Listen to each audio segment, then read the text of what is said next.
A keti problem me disiplinën?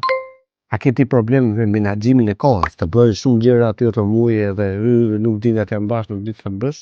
A keti problem me financat? Sikur të kishe më tepër. Sikur të kishe çik më shumë. Sikur të kishe punë që të paguante më shumë. A keti problem me kohën? Ja shumë i ngarkuar në punë sa s'ke kohë as të gjesh të bësh një trajnim, s'ke kohë as që të ndjekësh pasionet e tua, as s'ke kohë as të fokusohesh në diçka sepse ke shumë punë. Po, shërthet? Welcome to the club. Mirë se erdhe në klubin tonë. Të gjitha këto janë probleme të cilat zgjidhen vetëm me një gjë. Një gjë. Po, vetëm me një gjë. Yes, jam shumë i ndërgjegjshëm për atë që them.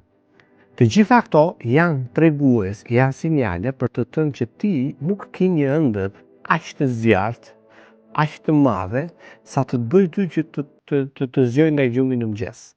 Nuk ke asnjë ëndër që ti beson që mund ta bësh, mund ta arrish, që ty të mbajë të angazhuar dhe të ingranuar dhe të thosh, ti ke vrap ka ndërndime. Kam dëgjuar shumë ëndra të cilat janë shumë të mira, por nuk janë të zjarrta. Për shembull, çfarë ëndre ke ti? Kam dua 10.000 euro në muaj fitim. Perfect, welcome to the club. High income skill është aftësia e biznesit që ty të siguron këto. Yes, dua të fitoj 5.000 euro në muaj, dua të kem biznesin tim, dua që të kem një makinë të bukur, të kem një Ferrari, dua që të kem të bëj një shtëpi, dua të kem dhe gjithmonë këto janë dua të kem. Dhe kryesisht ëndrat janë të lidhura me atë që quhet ëndra materiale. Asgjë të keqe nuk ka, asgjë është shumë okay. Dua të kem financa më të mira sepse dua që të blej rroba të mira, dua të blej shtëpi në një lagje më të mirë, dua të blej një makinë, dua të kem sa lekë për të prisur me shoqërinë, dua të kem sa të ardhura për të përkrahur, për të suportuar familjen, dua të kem të bëj krenar familjen time, dua që familja ime të thotë,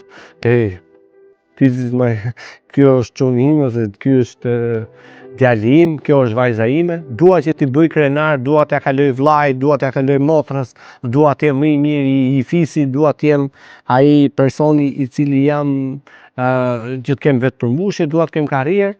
Yes. Të gjitha këto janë shumë të mira. Por këtu ka një problem. Kush është problemi? Më lër të bëj një shembull. Të gjitha këto janë unë dua të kem. Okej? Dua të kem. Pra, ku është këtu? Të kem. Dhe është unë po të kem 10.000 euro në muaj fitim, unë do ndihem i suksesshëm. Po të kem një makinë Ferrari, unë do jem në next level. Unë po të kem 5.000 euro fitim të jap familjes, unë do ndihem krenar, okay? Dhe ku është këtu? Është kem.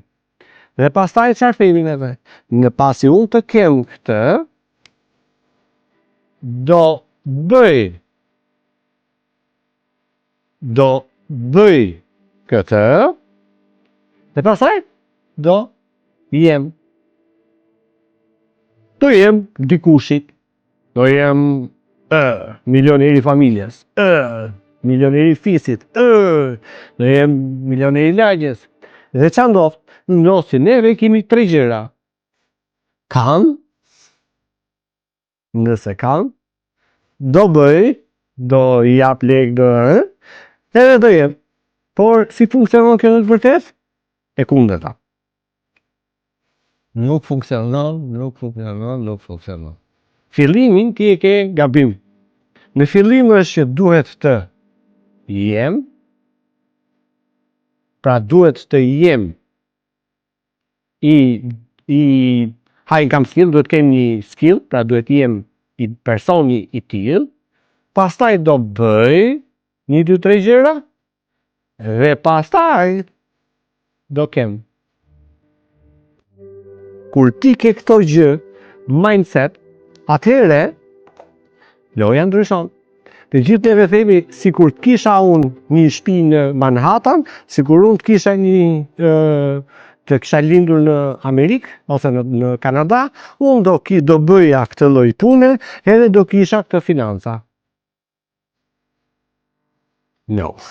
Unë në fillim jam personi që i zotroj këtë aftësi, i zotroj këtë mentalitet, këtë mindset ose këtë e shpall vete që unë jam i suksesshëm dhe jam një ëndërrimtar, jam një person që besoj tek vizioni im dhe besoj tek aftësia ime që mund ta bëj këtë gjë, mbasi unë jam, pra e vendos që jam, unë sillen dhe e bëj të tillë, dhe pastaj në fund fare patjetër që do ta kem. Do të kem financat, do kem disiplinën, do kem menaxhimin e kohës, do i kem gjitha këto. Nuk e di nëse isha i qartë apo i kuptueshëm, është çik filozofike edhe anglisht është çik më i qartë. Është have, do, be, no, është be, pastaj do, pastaj have. Tani, çfarë pse e thash unë këtë gjë? E thash në këtë lloj forme që nëse ti e ndjen veten overwhelmed, e ndjen veten shumë informacion lëpt, e ndjen veten shumë të lodhur ose të bezdisur ose të pa energji, atëherë gjithë thelbi është i tillë që ti në këtë lloj pozicioni ku je tani, që je pa energji, je low, këto kanë vetëm një sinjal që po thonë ty, hey, ti s'ke ëndra mjaftueshëm. Hey, ti nuk beson tek ëndra jote. Hey, ti po shpërqendrohesh, po të dalin ca vampir kohë, të grinë ato vampirët e kohës, dhe po të marrin energjinë dhe ti nuk ke kohë që të fokusohesh tek ëndra jote, nuk ke kohë që të fokusohesh tek ajo misioni jot dhe çfarë bën? Del në atë që quhet i shpërqendruar edhe totalisht i hallakatur, komplet i hallakatur. Pse ndodh kjo? Ndodh për një arsye, sepse ti nuk ke një ëndër të saktë, nuk ke një ëndër të qartë dhe nuk ke një drejtues të qartë që të thotë, "Ore, shiko, kjo është ëndra ime, kjo është ëndra ime, si ta ndihmoj, si ta bëj, si ta realizoj. Nëse se ti ke bler një libër për zhvillim personal, ose ke bler një trajnim për zhvillim personal, ose ke ndjekur trajnime, seminare, shumë mirë, fantastike. Unë do të bëj vetëm një pyetje atë. Për shembull, apo të ndihmon? Apo të ndihmon që të kapësh ëndrën? Apo të ndihmon që të jesh më afër ëndrrës se sa ti ishe, apo është thjesht një dopamin kick, është një efekt shumë i rëndësishëm që ti mund ta kuptosh. Dopamin është një lëndë në trup që çlirohet në momentin që ndodhin disa sinjale nga jashtë dhe ti ndjen këtë si në trup. Për shembull, scroll në Instagram.